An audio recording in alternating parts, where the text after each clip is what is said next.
Hey everybody, welcome to Pop Culture Philosophers. I'm Rockin Robbie Billups, and today we're going to take a look inside Marvel 2-in-1, number 1.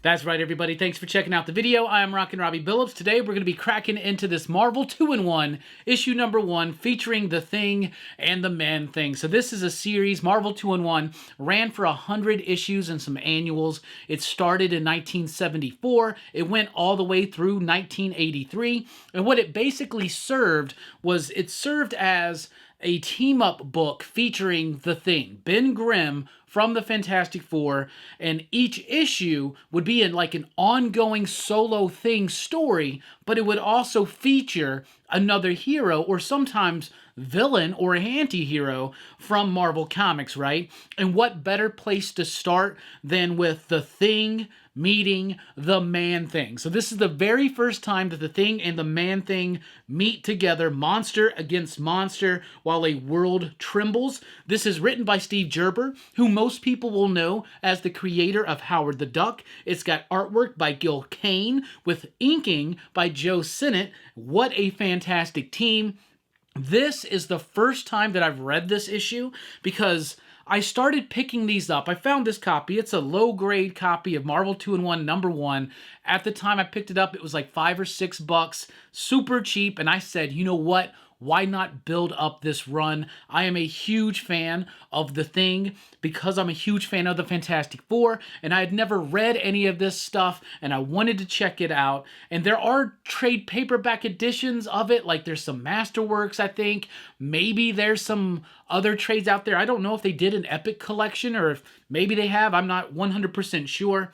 But this was cheap enough, and I said, let me build this run. And I don't have every single issue, but I do have a lot of issues, including a lot of the first issues, that I can kind of go ahead and start going through this series here with you on the channel. So let's just dive in, open it up, and take a look at this beautiful, beautiful artwork from Kane and Joe Sinnott. Now, Joe Sinnott, we will mostly know as a famed inker of Jack Kirby. In fact, I was having a conversation earlier today about Jack Kirby inkers, right? We were talking about Sinnott, we were talking about Ayers, we were talking about Coletta, we were talking about Royer, and all the different things we liked about their work. And Joe Sinnott's one of my absolute favorites because he gives me this like very classic Fantastic Four kind of vibe. I really feel like when Joe was inking Jack, that it really kind of solidified the look of The Thing, no pun intended, but it works for me, and the art is astounding. Kane is a masterclass storyteller. You'll know his work from Hal Jordan Green Lantern stuff. He's the co-creator of that character. He also had a great run on Spider-Man in the post-100s. He was the co-creator of Morbius. He was the co-creator of The Punisher. He did the death of Gwen Stacy and the Green Goblin. So lots of iconic Spider-Man work as well. And I didn't know that he was doing the work here, but what a great team. And Steve Gerber on the writing. So let's get right into it. This is a silly Marvel story, so it has a silly kind of premise. But it starts off, The Thing is in New Mexico or something like that. He has no way to get back to New York, so he's bought a bus ticket, and he picked up a Times magazine or something, right? And he notices the debut of The Thing, right? And to put this in context, it says 1973, but this was published in January of 74. And that's the same year that Wolverine was introduced. So that puts you in the context of the time. The colors are pretty solid. They're pretty by the numbers here on the book, but I do love how they present on this newsprint. That works tremendously well for me personally.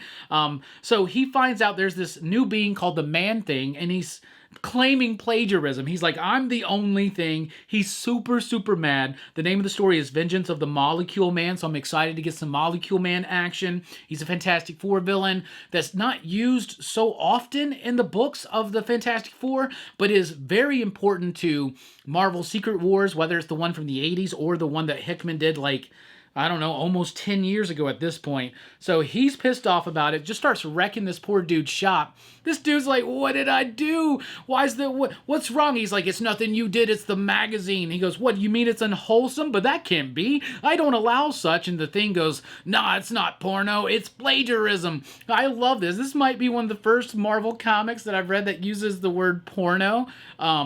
And it's from 1974, I guess, or 73 when I guess they were making this, but that makes sense to me. So he's talking to this dude. He's like, yo, I want a bus ticket, not to New York, but to Florida, because I'm going to go talk to this man thing and get all this stuff sorted out.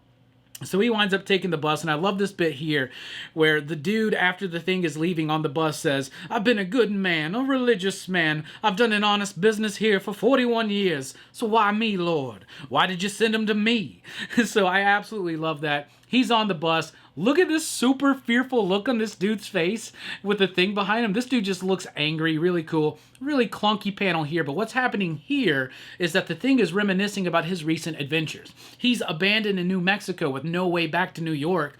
I guess he can't just call the Fantastic Four, call up the Baxter Building on the private line, tell Reed, yo, shoot over here in the pogo plane and pick me up or whatever, but nope, that's not how it works. So he's reminiscing about this team-up he had with the Hulk and a team-up he had with Iron Man. Now, that's in Marvel Feature number 11, Marvel Feature number 12. So that means that something I didn't know until reading this, and that's the beauty of these editorial little tidbits here with the asterisks, right? What do you call them? Footnotes, the editorial footnotes by Roy Thomas. And I love how the little bits of like, he's RT on this one, he's Roy in that one. So yeah, Roy Thomas is the editor of this. I don't know if he's editor-in-chief at this time. He might be. There is no editor-in-chief listed. Maybe Stan's still there, but it may have already been turned over to Roy. If you know in the comments, please let me know.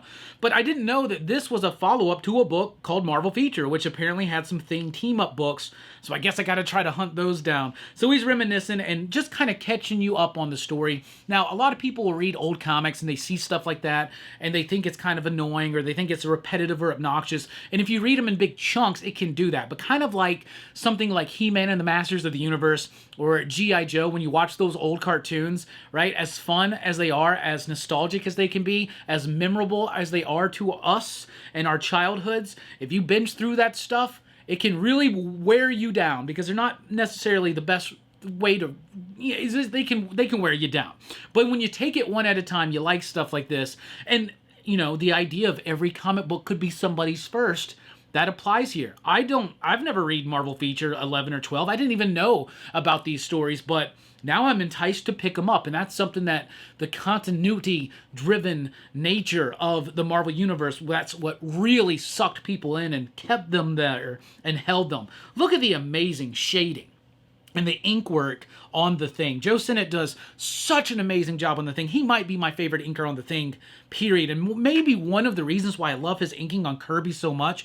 I love these big, thick lines, this great feathering that he does. It just seems so effortless, but everything is purposefully put there. The Thing is one of those characters that you can ink kind of haphazardly at times, but when you do, you can kind of tell. And even if certain things are accidental in nature, look at the texture that you're given right here on the shoulder with the highlights. Look at the uneven nature you see of the rock. So it doesn't look just super smooth. It looks kind of chunky. I really like that look for the Thing. So he's on his way to Florida.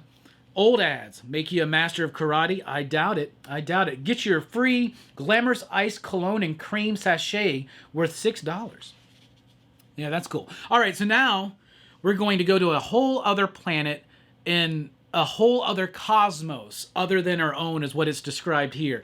This is a whole other reality in which time moves differently, right? So you have the Molecule Man here who's now an older man and dying, and he has a son.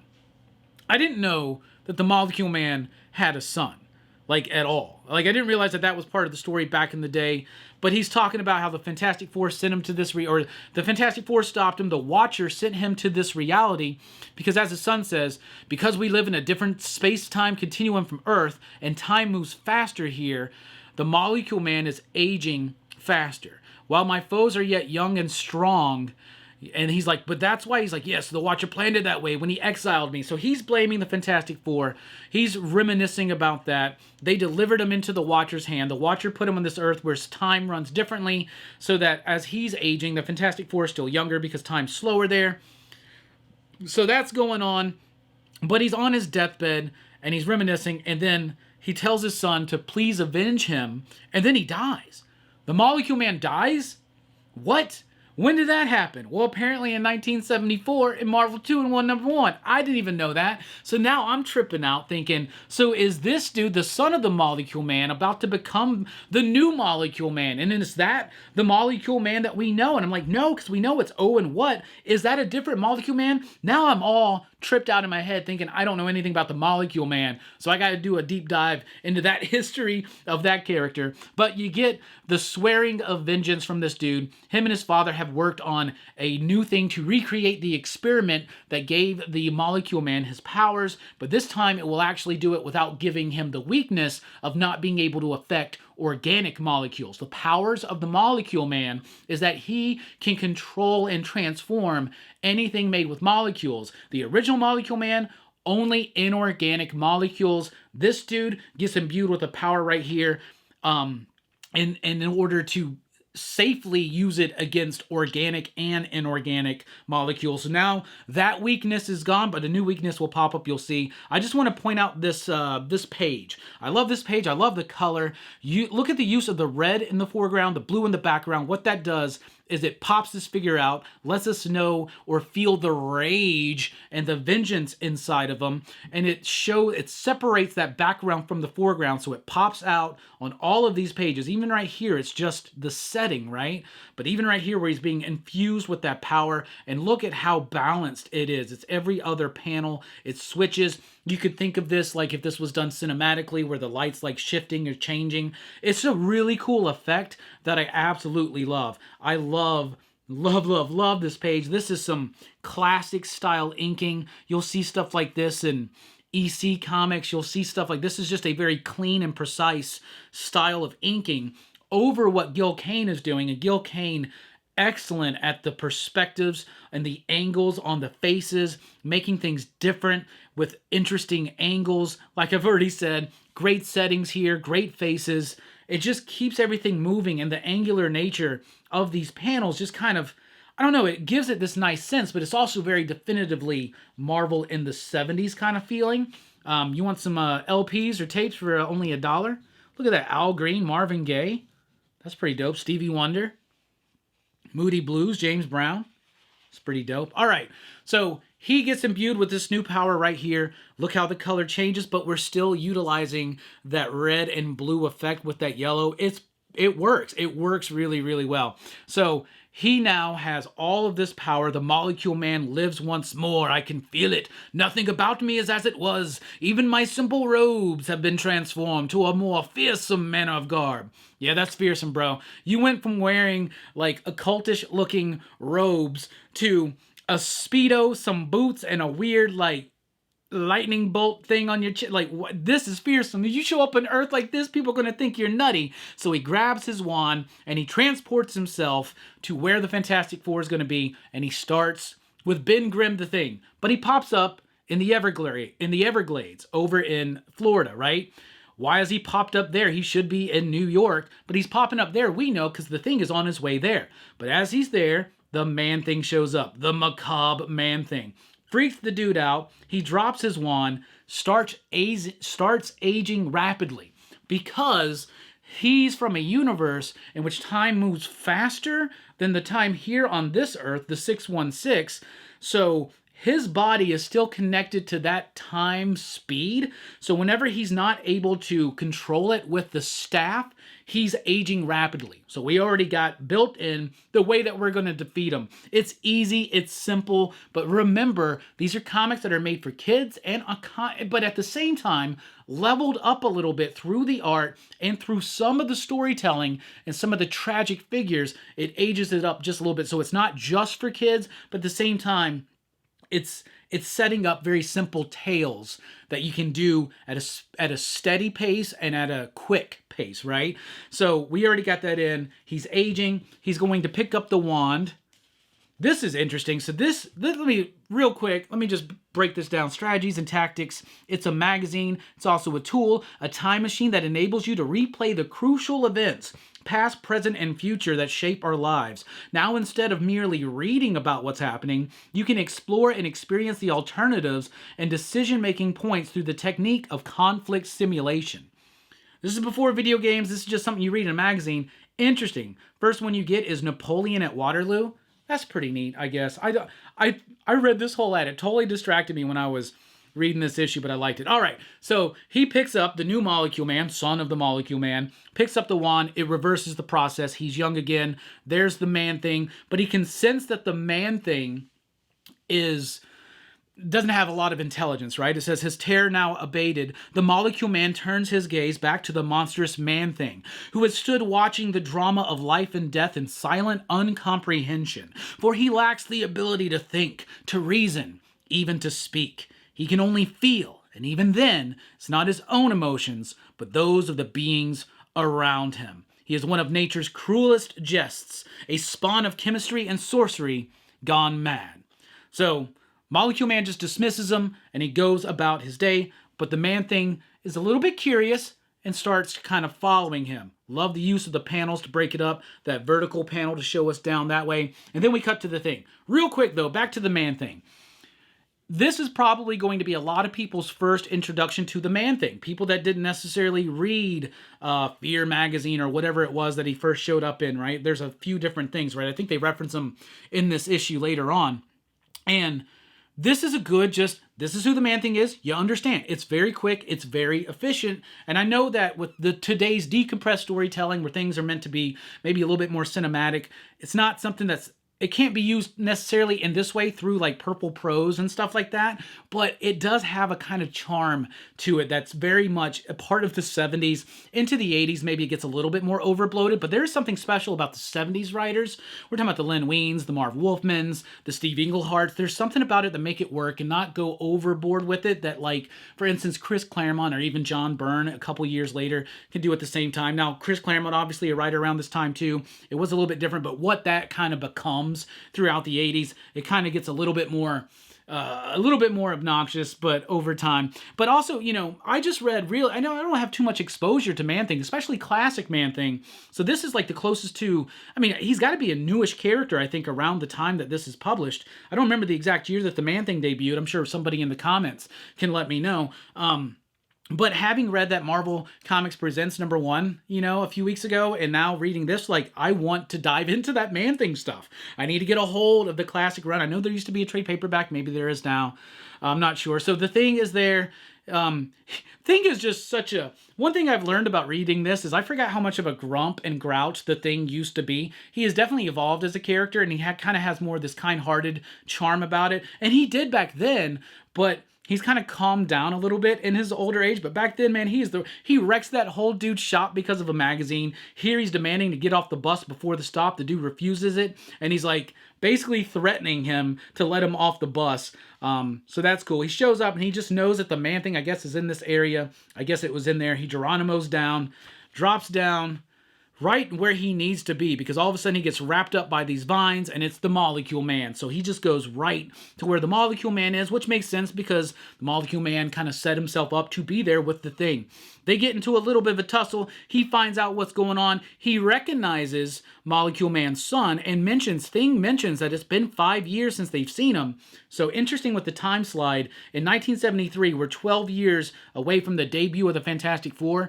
In continuity, they're referencing it as at least like probably it's almost feels like it's more in real time than what the sliding timescale gets to. Molecule Man uses his powers crazy. He could obviously just use his powers to turn the molecules of the Thing into air, and he's done. He's dead.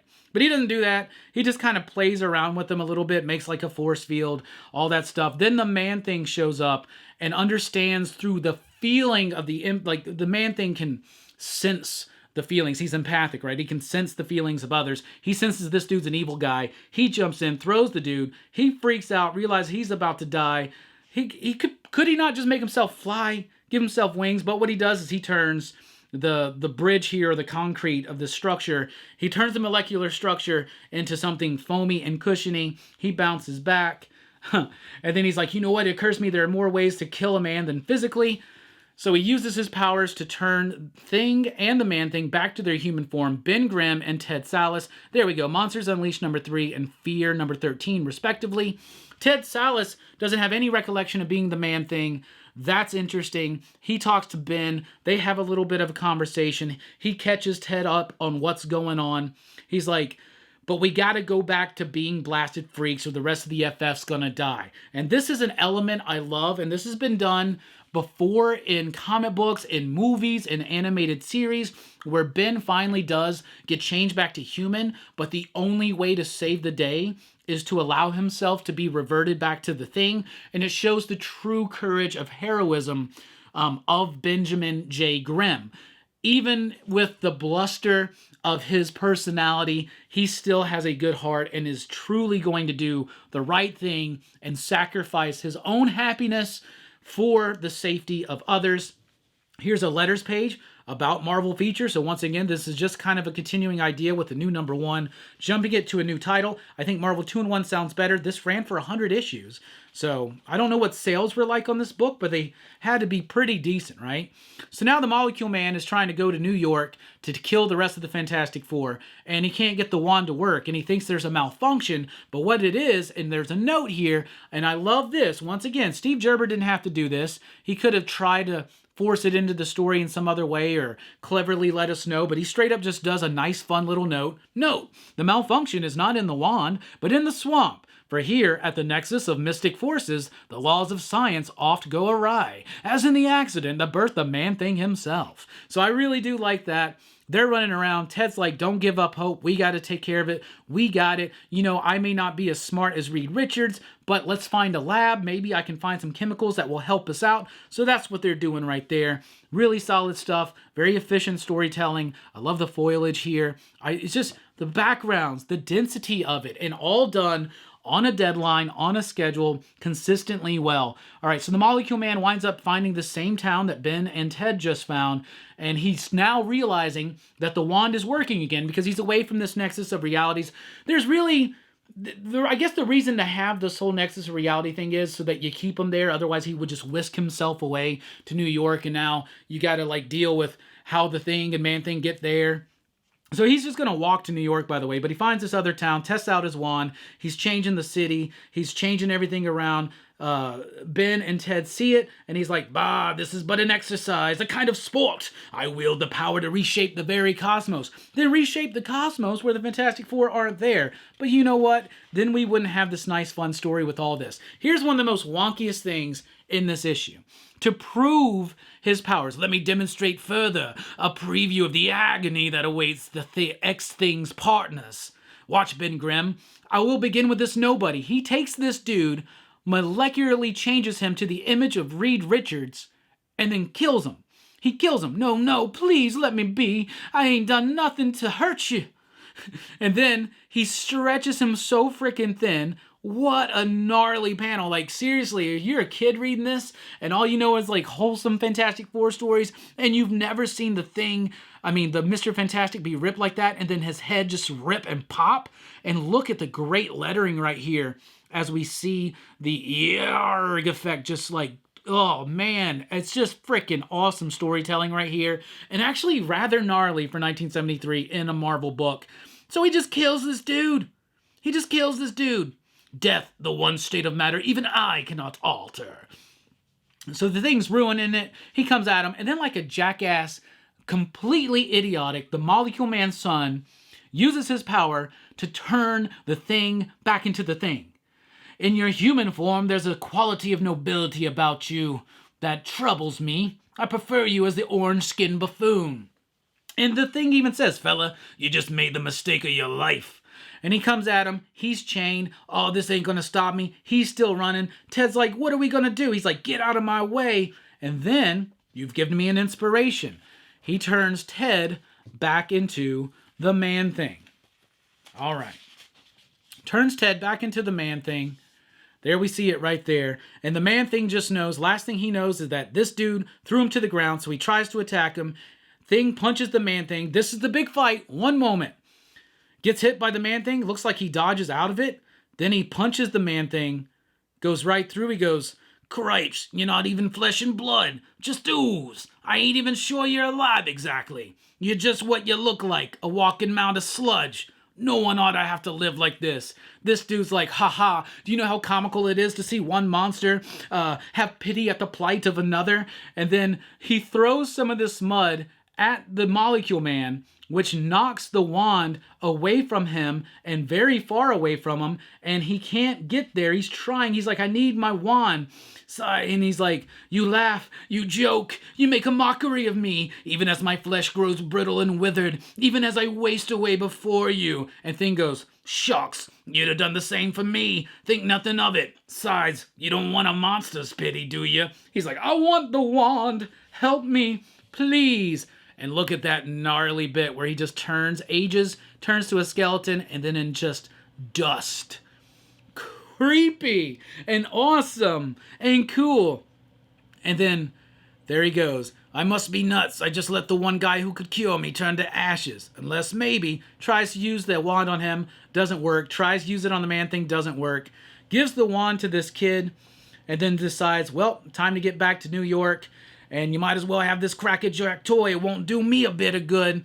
And then the Thing just goes back to New York. The Man-Thing just walks back into the swamp. And this kid, "Hey, Mom, Dad, look what the Brick Man gave me. Look it. I'm the king of the universe, master of the world. Whee!" This man would grow up to be Leonardo DiCaprio. And he would star, look at that Evel Knievel ad. He would star in... Never mind, that was a bad joke. Anyway, Marvel 2-in-1, issue number 1. What a great comic. So much fun, self-contained, introduces us to who the Man-Thing is. It's a nice Thing adventure as well. Benjamin J. Grimm's character is spot on. The story's got a nice flow to it. Molecule Man's son was a cool villain, a nice one-and-done villain, but it was easy peasy, beautiful color girl. I really, really liked this, so kudos to everybody. The Vengeance of the Molecule Man. This absolutely works for me. And I did notice that there was a Stan soapbox. So whenever there's a Stan soapbox, if I feel like we have time, and we got a couple minutes before let's just read it real quick. Notice anything different about your latest Marvel mags? Notice more space devoted to the bullpen bulletins? How about the larger letters page? And the fact that we have fewer titles on sale than a few months ago? Yea, verily, listen to the voice of Marveldom assembled to the cry of far-flung Foomdom, all shouting why? And since you asked, during this past year, as most of you have noticed, the spreading of fame and growth of Marvel have been almost unbelievable. We've outsold every other comic book publisher in America and throughout the world. But more titles we gave you, the more you kept demanding, and the more you asked for, the more we tried to give you, until just a short time ago, we realized we had to stop and catch our breath. For in our never-ending effort to satisfy the greatest, most loyal legion of fans anyone ever had, we were in danger of sacrificing quality for quantity. And we're just not about to do that. Now, I want to stop there and just comment on that real quick. How many times have we said too many comics, too many crossovers, too many tie-ins, too many just number ones every single week? Give us good, solid runs. Give us something like this. Give us Marvel 2-in-1. Let it go for 100 issues. Give us something. The point being, Marvel, listen to your fans. Listen to your fans. You did back then, and you had a nice era. This was a good era for Marvel. Historically, I think the 70s it was a different time. Things were shifting. There's a new generation of writers and artists coming in, kind of changing things up. The comics code is loosening up a little bit, so you're able to play with ideas like the Man-Thing, Tomb of Dracula, stuff like that. And it's a nice period that I want to dive more into. So let me know. Marvel 2-in-1 number 2. Are we doing it? Are you interested? Do you want to see it? And also, do you want to see Marvel comics from the 70s? Do you want to see more stuff like this? Let me know. Thank you so much for checking out the video. I've been Rockin Robbie Billups. Thanks for rocking with us. Keep on reading. Station.